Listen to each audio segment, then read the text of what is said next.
Meu nome é Maria Luísa e hoje eu vou falar um pouquinho sobre a minha pesquisa de análise de influência da armadura suplementar na resistência de conectores de pino com cabeça embutidos em elementos de concreto armado. Para isso, a gente vai passar por alguns tópicos que serão divididos nessa apresentação, entre eles a introdução, a metodologia, os resultados e a conclusão deste trabalho.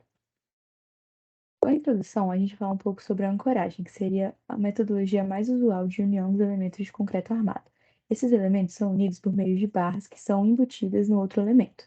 A partir disso, a gente tem um comprimento de embutimento necessário, abrangido pela norma NBR 6118 de 2014, necessário para poder unir esses elementos e suportar os esforços de tração que tendem a separá-los.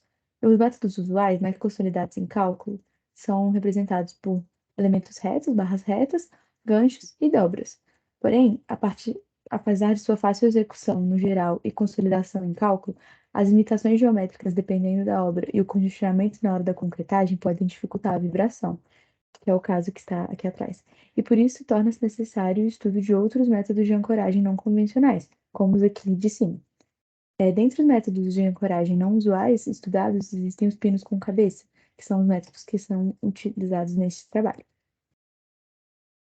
A metodologia desse trabalho consiste numa análise experimental em 12 espécimes ensaiados exatamente para esse trabalho, em comparação com outros 12 espécimes ensaiados na dissertação de mestrado de Lima em 2019.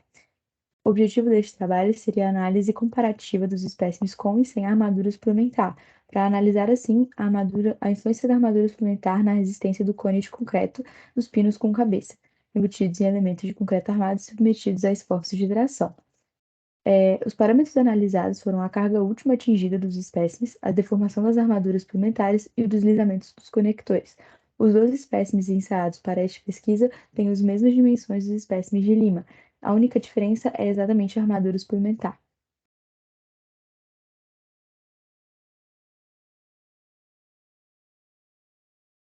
Na metodologia também falaremos sobre os ensaios de arrancamento e todo o sistema de ensaio. Os espécimes foram dimensionados para que toda a ruptura fosse pelo cone de concreto. Como dito pelo ACI, o cone de concreto seria uma base triangular de aproximadamente 1,5 vezes o comprimento de embutimento necessário. Ou seja, a partir disso, se a gente tem dois conectores próximos um do outro, menores do que 3 vezes o comprimento de embutimento, ou se a lateral do conector está a menos de 1,5 vezes o comprimento de embutimento, a gente tem os chamados efeito de grupo e efeito de borda, respectivamente. Esses ensaios também analisaram o efeito de grupo e efeito de borda, sendo 6 espécimes com efeito de grupo e 6 sem, e todos com efeito de borda.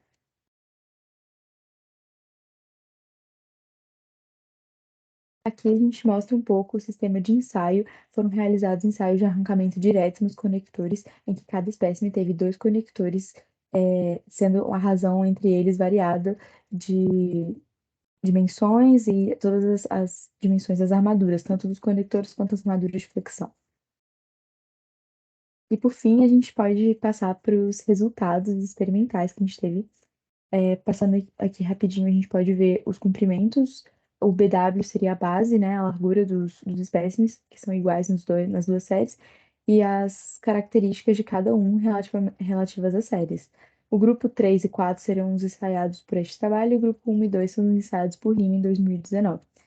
Os espécimes com armadura suplementar obtiveram carga de até 96% superior de aumento da resistência dos contra a armadura suplementar. A gente chega então na conclusão de que o aumento médio de resistência é igual a 34% nos espécimes com presença de armadura suplementar.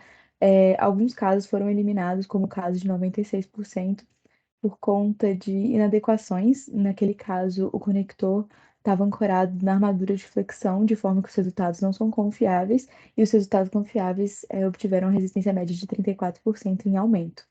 Verificou-se também que os espécimes com armadura suplementar possuíram um deslizamento superior do conector, o que mostra que a armadura suplementar acaba segurando o cone de concreto por mais tempo enquanto o conector está deslizando, aumentando a resistência da ancoragem.